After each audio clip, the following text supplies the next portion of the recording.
عن عائشة رضي الله عنها أنها قالت: كانت في بريرة 3 سنن، خيرت على زوجها حين عتقت، وأهدي لها لحم، فدخل علي رسول الله صلى الله عليه وسلم والبرمة على النار، فدعا بطعام، فأتي بخبز وأدم من أدم البيت، فقال: ألم أرى البرمة على النار فيها لحم؟ فقالوا: بلى يا رسول الله، ذلك لحم تصدق به على بريرة، فكرهنا أن نطعمك منه، فقال: هو عليها صدقة وهو لنا منها هدية. وقال النبي صلى الله عليه وسلم: إنما الولاء لمن أعتق. احسنت. ام المومنین فرماتی ہیں سیدہ عائشہ صدیقہ رضی اللہ عنہا کہ کان فی بریرہ 3 سنن، بریرہ جو سیدہ عائشہ صدیقہ کی آزاد کردہ لونڈی تھی، ام المومنین نے ان کو خریدا تھا اور خرید کر آزاد کر دیا تھا، اور ان کی آزادی کا واقعہ پیچھے گزر چکا ہے. ان سے 3 سنتیں حاصل ہوئیں. یعنی بہت سے مسائل بریرہ کے ذریعے امت تک پہنچے، مگر اس حدیث میں 3 سنتیں جو بریرہ سے متعلق تھیں وہ حاصل ہوئیں، اور 3 عظیم علمی فائدے حاصل ہوئے. نمبر 1، خیرت علی زوجہا حین عتقت، جب بریرہ کو آزاد کیا گیا تو بریرہ کو اختیار دیا گیا کہ اپنے شوہر کے ساتھ رہو یا اس سے الگ ہو جا. مسئلہ یہ ہے کہ میاں بیوی دونوں غلام ہیں اور دونوں میں سے ایک آزاد ہو جائے تو اسے اختیار ہے، چاہے وہ رشتہ رکھے چاہے وہ توڑ دے. چنانچہ بریرہ کا شوہر جس کا نام مغیث تھا وہ اب تک غلام تھا اور بریرہ آزاد ہو چکی تھی، تو اسے اختیار دیا گیا کہ چاہے تم اپنے شوہر کی زوجیت برقرار رکھو چاہے اسے علیحدگی اختیار کرو. تو بریرہ نے اس سے علیحدگی اختیار کر لی تھی. حدیث میں آتا ہے کہ وہ بہت روتا تھا اور پیچھے پیچھے گھومتا، بلکہ نبی علیہ السلام سے سفارش بھی کرائی، لیکن بریرہ نے کہا کہ یا رسول اللہ صلی اللہ علیہ وسلم، اگر یہ آپ کا امر ہے تو میں قبول کر لوں گی، اور اگر مشورہ ہے تو مشورہ میں ہمیں اختیار ہے. تو بریرہ نے اپنے شوہر کی زوجیت کو پھر برقرار نہیں رکھا.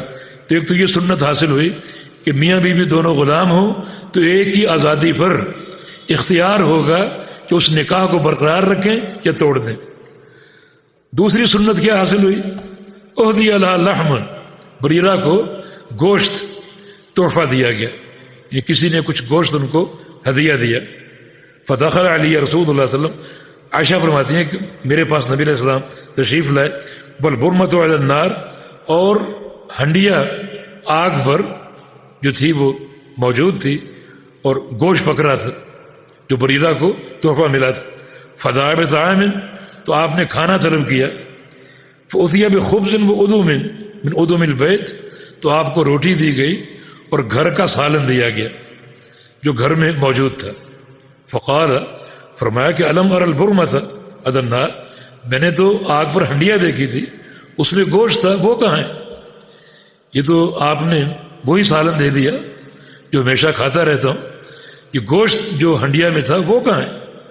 فقالوا بلا یا رسول اللہ، عرض کیا کہ یا رسول اللہ صلی اللہ علیہ وسلم بالکل وہ گوشت موجود ہے، لیکن ذالک لحم تصدق به علی بریرہ، یہ گوشت بریرہ پر صدقہ کیا گیا اور آپ صدقہ کا مال نہیں کھاتے. حدیث میں تھا کہ صدقہ ہمارے لیے حرام ہے، تو صدقے کا مال آپ نہیں کھاتے.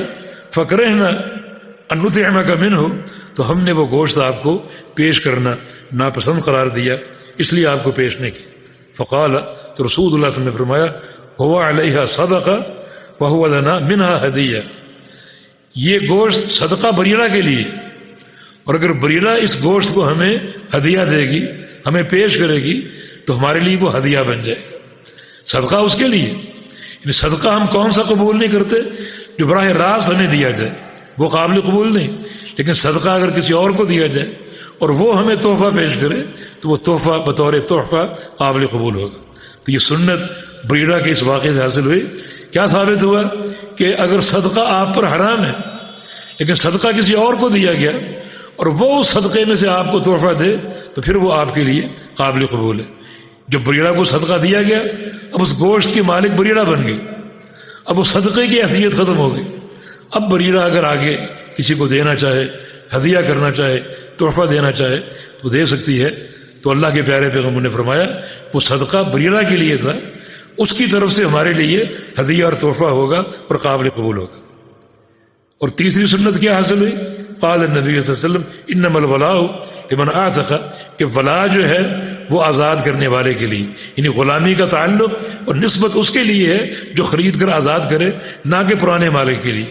اور ہم نے عرض کیا کہ جب نسبت ولا آزاد کرنے والے کے لیے ہے تو غلام کا اگر کوئی رشتہ دار نہ ہو اور اس کا ترکہ اور مال ہو تو اس کا وارث اس کا مالک ہوگا، اس نے اس کو آزاد کرایا.